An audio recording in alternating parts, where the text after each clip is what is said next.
Les Alpes sont un espace partagé entre plusieurs pays. Aujourd'hui, aux avant-postes des effets du dérèglement climatique. Fonte des glaciers, écroulement, perte de biodiversité, difficulté d'accès au transport, baisse du tourisme.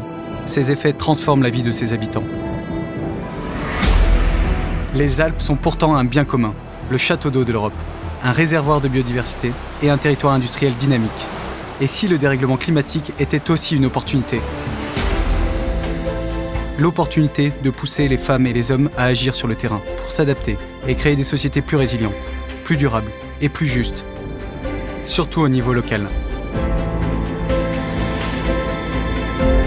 Sinon, on va la mettre un peu de travers comme ça. On est parti? Si tu le dis. Ça va le faire? Allez, il va falloir. Allez, bah, allez. Et voilà, on Ouais, c'est vraiment magnifique ce parc des Bauges là, il est incroyable. Ouais, alors vu d'en haut, ça donne plus envie encore de le préserver. Hein. Toi, qu'est-ce qui te pousse justement à préserver ce massif et les Alpes en général?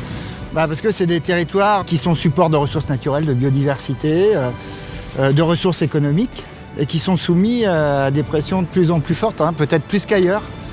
Voilà, donc il faut leur prêter une attention particulière. Puis il y a des savoir-faire ancestraux qu'il faut garder ici.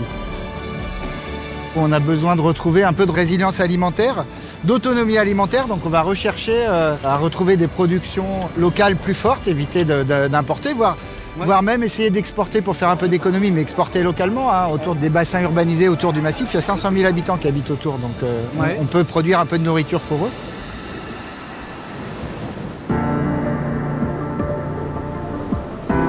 Je pense que les jeunes ont tout à fait un rôle central pour accélérer, pour implémenter cette transition écologique dans le long terme. C'est une sensibilisation de base et une sensibilisation qui construit le futur à long terme. Tu peux tirer vraiment fort? Ah oui, ok. Waouh! C'est génial! Ouais! En réunissant les 7 pays et les 48 régions des Alpes qui ont les mêmes difficultés, l'Union européenne aide tous les acteurs de la région alpine à travailler ensemble et à apporter des réponses collectives.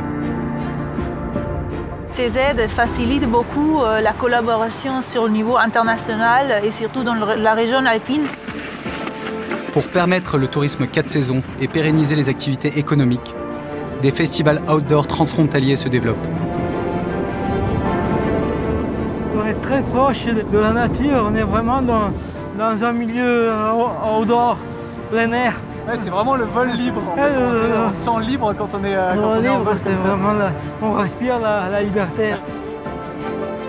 La nostra strategia è quella di diversificare, cercare di promuovere e di valorizzare e diversificare il più possibile il nostro patrimonio outdoor transfrontaliero che è veramente notevole. Les Alpes deviennent une formidable fabrique à solutions concrètes et locales. Grâce aux nombreux partenaires de la stratégie alpine, cette fabrique peut ensuite exporter son savoir-faire en matière d'écologie et de transition partout en Europe et traduire en actes le Green New Deal de la nouvelle Commission européenne. Allez! Ah, ça c'est moins habituel hein, comme développement territorial, mais bon, c'est très chouette. En 2020, ensemble, le gouvernement français et 3 régions, Auvergne-Rhône-Alpes, Provence-Alpes-Côte d'Azur, Bourgogne-Franche-Comté, président la stratégie alpine. La présidence française accélère la transition écologique de la région alpine.